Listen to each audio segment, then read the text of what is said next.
Okay, Connect Group leaders. I am going to attempt. I'm not great at this kind of stuff, but once a week, I'm hoping to send you a video or a link to a YouTube video that I can kind of walk through what I think are the highlights of the lesson that's coming up for this Sunday, and kind of just bring out some things that whether or not the material is emphasizing it or not, maybe add a few details. Also, sometimes point out some things where I think the curriculum might need to be clarified, if not even corrected on certain points. But basically, the lesson this week is in Mark chapter 1, verses 35 through 45, and there's a lot there.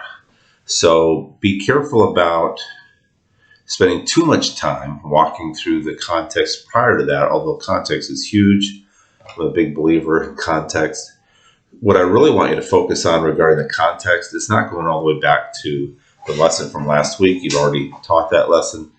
But it's important, I think, to understand the busyness of Jesus during this time, because there's a huge lesson in here about prayer. I know the curriculum wants the lesson to be focused on Jesus' passion to preach the gospel, and that's there too. But there's just as much of, I think, a lesson here about prayer. And to really get the fullness of what's in verse 35 about that, you need to realize that Jesus' life was nonstop. We all know that. But I want you to notice in verse 21 through 28, in verse 23, it says there was a man in their synagogue with an unclean spirit. And Jesus delivers the man from the unclean spirit. Verse 29, and then the news about him is spreading everywhere. So verse 29, they came out of the synagogue. So we're still in the same day. They come out of the synagogue and they go and have dinner or lunch, whichever term you'd like to use, at Simon's mother-in-law's, at Simon's house. And his mother-in-law is lying sick and he heals her. So then you get to verse 32, and it's when evening came. So there's been all kinds of activity, all kinds of popularity, crowds coming in. The news, verse 28, spread about everywhere. And in verse 33, the whole city gathers at the door in the evening time, gathers at the door of Peter's house. And this is all happening in one day, because sometimes the Gospels and a couple passages back to back are covering different time periods, but the synagogue references help us understand this is all happening in one day. So you get to verse 35 and you see this prayer emphasis that Mark uses some very specific terms that aren't as clear to us in the English, but in the morning, in the early morning, that is a term that denotes the last watch, the last Roman watch. Remember, Mark is directed towards the Roman believers. And so this is a reference to the last watch of the night, which would be between 3 and 6 a.m. But then it's further clarified. I'm reading from the ESV when it says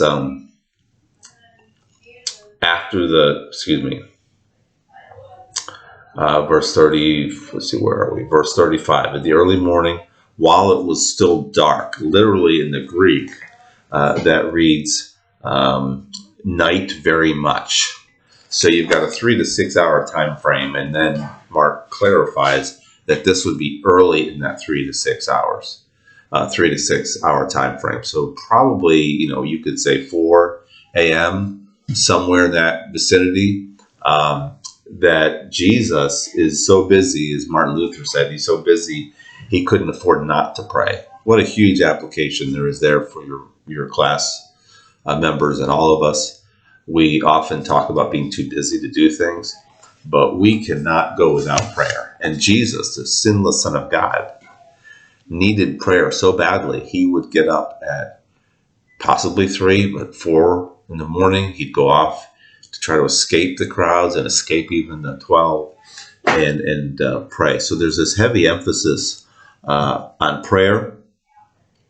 Then there is the emphasis on Jesus' passion to tell others. Verse 38, he said to them, "Let us go elsewhere to be to the towns nearby, so that I may preach there also. For that is what I came for." Very important statement.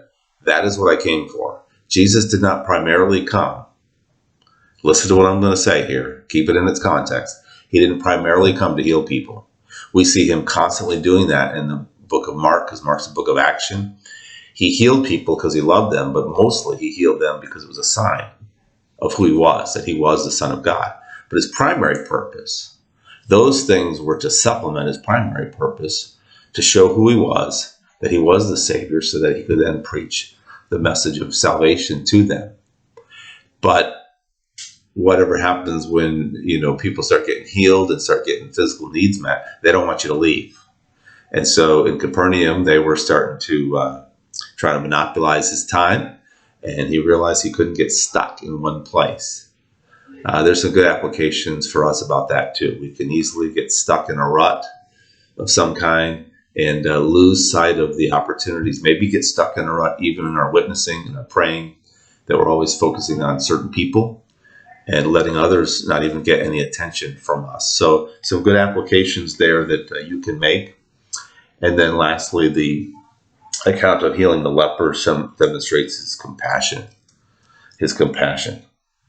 And the lesson does a good job of bringing this out as well, that the fact that Jesus touched the untouchable. He touched the untouchable. Rabbis would never touch a leper. He would be ceremonially unclean, and as well as, of course, the infectious aspect of leprosy. But Jesus reached out and touched this man who maybe hadn't been touched for a decade. Who knows? We don't know how long he had leprosy. But when's the last time he'd been touched? And we all know the importance of touch. We all know the importance of being around people and so forth. And so Jesus manifested this huge compassion. He didn't have to touch him. He didn't have to be even in the same area as him. But he did. I want to make these videos once a week if I can, about 5 minutes. I realize I've already gone over that, so I'm going to cut it off, but I hope you'll listen to them.